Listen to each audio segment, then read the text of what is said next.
How do you explain to a football fan who does not follow the Indian football how promotion and relegation works in our league? How do you do that? Like, literally. So, let me explain it to you as well as I can and as well as I understand it myself. You see, the ISL is kind of modeled after the MLS. Well, not exactly MLS, it's kind of modeled after the IPL, which is modeled after American sports leagues, which are closed franchises where there's no such thing as promotion and relegation. In fact, American teams, they actually kind of encourage you to lose in order to get draft picks, but hey, that's a separate topic on its own. But really, the ISL is modeled after the MLS. The reason why I'm saying this is because MLS itself is a closed league. Meanwhile, the leagues below it, the USFL, has tiered systems, right? It's the same way in Indian football. Indian Super League is a closed league. Meanwhile, the leagues below it, such as I League before it got rebranded into IFL, and I League 2, I League 3, all of these follow promotion and relegation. Even the non league football in India follows promotion and relegation. But for some reason, these guys had a great idea to make a closed league in India. Meanwhile, this whole ecosystem of Indian football that existed, yeah, they just. So, what's the picture now? It's a little different. See, ISL added promotion later on when they realized that they had too little teams and you kind of need to have a lot of teams in order to play in the AFC. It's something that I don't know why they didn't realize back then, but hey, okay, better late than never. AIFF, according to their AFC roadmap in 2019, wanted to introduce promotion and relegation. But this is the AIFF we are talking about. They are not like the smartest people when it comes to Indian football. They can do everything aside from running Indian football. So this plan shifted on and on and on, and they kind of postponed it for a while up until 25-26 season when they finally decided, you know what, let's do it. Let's relegate teams, even though there are not many teams in this league. And technically they should add more teams to this league, but that's another conversation we can have. Okay, I'm gonna give a personal opinion on that later on in some other video. So how does relegation work? Well, it's just like every other league, but only one team gets relegated, and the one team that happened to suck the entire ISL was Mohammedan. They just scored 3 points, and it's pretty much exactly how relegation works, right? They go to the bottom league for the very first time. The first ever team to ever get relegated was Mohammedan, which is crazy. But yeah, on the contrary, ISL has been promoting clubs for a very long time. I just gave example of Mohammedan, who was previously I League champions. Punjab FC is another example. Interkashi last season. Side tangent, Interkashi story in itself is very crazy as well. See, the season in which Interkashi won the I League, that season they were actually second place up until the final day of the I League season. Churchill brothers were up just by 1 point, and on the final day, something happened. AIFF realized that in the game between Namdhari and Interkashi, Namdhari were fielding an illegal player, and therefore the score, which was 2-0 to Namdhari, got overturned into a 3-0 towards Interkashi, which meant that Interkashi got 3 more points and they jumped up Churchill brothers to win the I League, making their first ever debut. They won the I League and therefore they got the chance to be promoted. And we never got to see Churchill brothers since then. They just disappeared to the shadow realm after that. Like, where is Churchill brothers really? I have no clue. I need to research that. So now you were wondering, relegation is pretty simple, right? You just have to be bad. And with promotion it must be simple as well, right? You just have to be good. Well, technically yes, but technically no as well. See, you have to fulfill two criteria. First, you have to win the league, which is duh. But second, the most important part in this clause, you have to comply with a lot of AIFF rules. Basically, you have to apply for a license, which has a bunch of rules. So, for example, the stadium in which you play, it has to be ISL certified. Like, you have to be able to broadcast matches in that.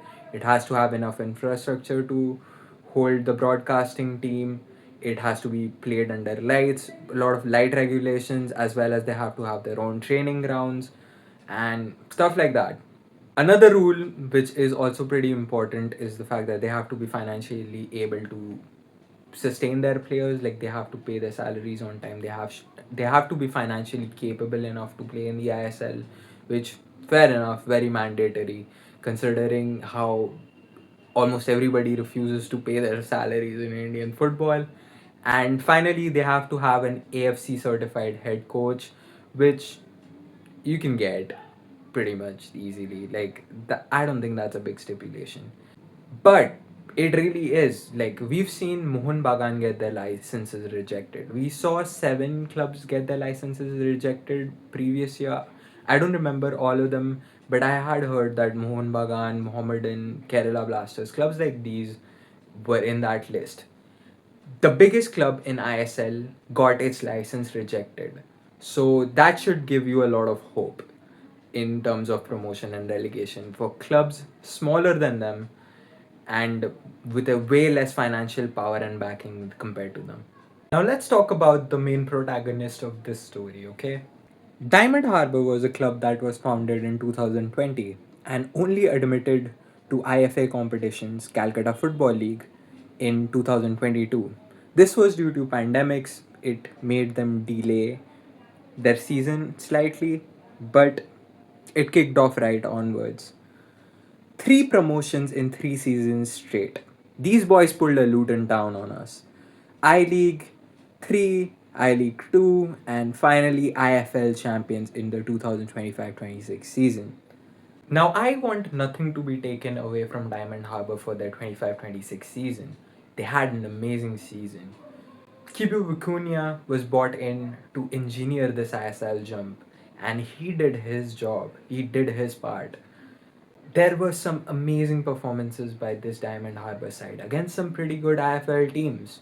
Finally, Diamond Harbour clinched their IFL trophy after Hugo Diaz scored an equalizer against Dempo, which made them the champions with 1 game to spare. Added on to this is the fact that they finished the runners up in their debut Durand Cup season. They beat the likes of Jamshedpur, East Bengal, and they were en route to win the whole thing. A lot of people said that they were like sort of the favorites to win, which was crazy in my eyes. But hey, they were right about there. Okay, what I want to say is that you can't take away all the things they have achieved on the field. Okay, these players, they deserve the recognition. This coaching staff deserves the recognition. Guys like Hugo Diaz, Luka Masson, all of these guys, they killed it on the field. But here's the part that gets a little messy. Diamond Harbour Sports Private Limited was founded by Abhishek Banerjee, a TMC MP, Mamta Banerjee's nephew, and TMC's general secretary. He was the club's chief patron and one of their biggest financiers, which made it feel like this whole thing that was the Diamond Harbour FC a manufactured attempt by politicians. Now, football and politics, whether you believe that sports should be separate from politics, is kind of personal, but I believe you can't really separate each other, especially when it comes to something that is involved, something that involves Bengal politics. Football will always be a part of it. But things changed. See, back when Diamond Harbour was founded, TMC was still in power. Now, as of 2026, the West Bengal election has flipped. TMC has lost its power after 15 years in charge, and BJP won by a landslide. First time a right wing party has won the state outright. And the new BJP sports minister was appointed soon. Within weeks of the new government taking charge, Nisit Pramanik announced that there was going to be an investigation into DHFC, covering legality of the club's formation, the source of its funding, how the money is spent, and the encroachment complaints about the Salt Lake's practice ground, which they have already vacated, by the way. Pramanik explicitly floated the idea of involving the ED if needed. This probe was backed by AIFF President Kalyan Chaube, who also plays for BJP FC. He stated that compliances were not met and he sort of backed this investigation himself. So, this pretty much puts Diamond Harbour FC's promotion kind of in jeopardy. It basically depends on how the state investigation goes. But let's be real, okay? You and me, let's have a real talk. Any club who has achieved so much success in such a short time didn't do it in legal ways. Now, let's be real, okay? You still have to win those games, whether the fact that you found it does not matter how you found the money or whatever it was. They are the laws, and I agree with that. It's just the way it is, and sometimes football is a little unfair, especially when there's politics involved. Diamond Harbour is a proof of how weird the whole promotion and relegation thing in Indian football is. And it just exposes a lot of problems in Indian football that has been existing for a while now. Nobody talks about it until stuff like this happens. And the only people that get affected by it are the players who actually worked hard for this opportunity, who did everything in their power, gave their everything to achieve the success that they have achieved. Now, the entirety of their efforts relies entirely on the whole state investigation thing, which let's just assume is not gonna go in Diamond Harbour's way. Now, someone who has been eyeing Diamond Harbour's spot in the ISL is Mohammedan. They've written to AIFF expressing their desire to take up the spot instead in the case that something happens to Diamond Harbour, and they've said that if something happens, if some legal compliances are not met, they will take up that spot. But DHFC on their behalf have said that they are going to meet any compliance that is necessary. Another team that has been floating a lot up lately is the runners up of last season, Shillong Lajung, and again another team that totally deserves a shot in the ISL if they ever got an opportunity. Mohammedan's current in charge, I don't know what his exact position is, but Wasim Akram, the guy who's currently in charge of Mohammedan, he has said that he wants Mohammedan to play in the ISL, and it's a fiasco that might continue on.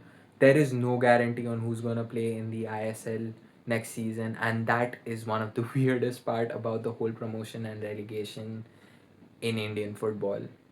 Okay, you don't know what's gonna happen, and whether that is interesting or whether you find that an annoyance is really up to you. It is kind of annoying, but it does lead to good drama, so I'm kind of all for it at the same time. Now, I want to give my final thoughts before I end this video. I believe they introduced relegation at a very bad time. Considering, in my personal belief, I think ISL needs more teams. I believe they should have at the very bare minimum 18 teams, because most leagues in the world have 18 to 20 teams. So I believe a lot more clubs should be promoted. Now, that's a question in itself whether ISL decides to do that or not. But in my opinion, I think nobody should be relegated. And I'm not even saying that as a Mohammedan supporter, by the way. I just want to make that very clear. It has nothing to do with the fact that I support Mohammedan. I think there should be more team in the league, if that makes any sense. But let's see how this drama unfolds. If there is any update, I'm just definitely gonna give my opinions on it. Till then, thanks a lot for watching Scoreboard. This is season 0 of the Scoreboard, where I talk a lot about Indian sports and grassroots level, especially talking about stories that a lot of people don't really talk that much about. I'm planning on doing a lot of videos in the front lines, and I have a lot of stuff planned. So make sure you stay tuned for it. And I really appreciate you guys watching. My previous video, it got 50 views. Now I know that is not really that big of a deal, but at the time of editing, I'm just starting out, and I really appreciate any sort of support that I can get for this channel. And I really love you guys, anyone who has watched this video up until this part. So thanks a lot. I really appreciate you. And see you next time.